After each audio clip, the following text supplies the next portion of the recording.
Photospallation is really an interesting topic, but to understand it, we kind of have to go back to the beginning.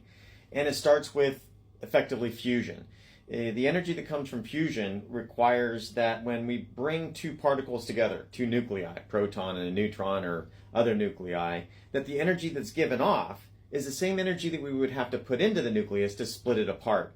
The same applies with gravity. For example, if an asteroid fell to the ground from outer space, then the kinetic energy from that asteroid would get converted into heat. That heat energy is the equivalent of the kinetic energy of the asteroid as it impacted the Earth. We would have to put that much same energy back into the asteroid, or that same amount of material, to get it back up into space, to hit the release velocity of that asteroid.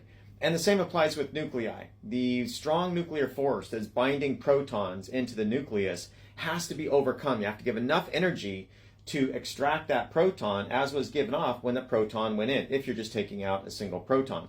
And so when it comes to any kind of spallation, where I'm knocking nuclei out of a nucleus, I have to give enough energy to overcome that binding energy from the strong nuclear force that was given off when that nuclei was fused in the first place, whatever that process was, supernova or neutron star mergers and those kinds of things. Whatever created that nuclei gave off a bunch of energy as that fusion process took place.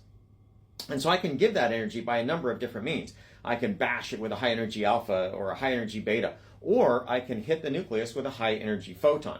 Now, the probability is going to depend on the cross section, but the point is that once I have enough energy in a photon that's interacting with the nucleus, I can actually knock things out of the nucleus if I supply that binding energy that particle had, whether it's a proton, a neutron, a deuteron, triton, alpha, whatever. I can knock things out of the nucleus.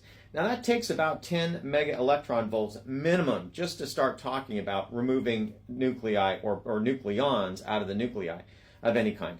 And so if I have 10, 20, 30 MeV photons, I can start knocking things out of the nucleus, and that's photospallation, as opposed to, say, electrons or alphas or protons running into the nucleus, say, that were created from an accelerator or something like that. So photospallation is literally photons knocking things out of the nuclei because they have such massive amounts of energy. So great question. Thanks for asking it. Have a good day. Bye.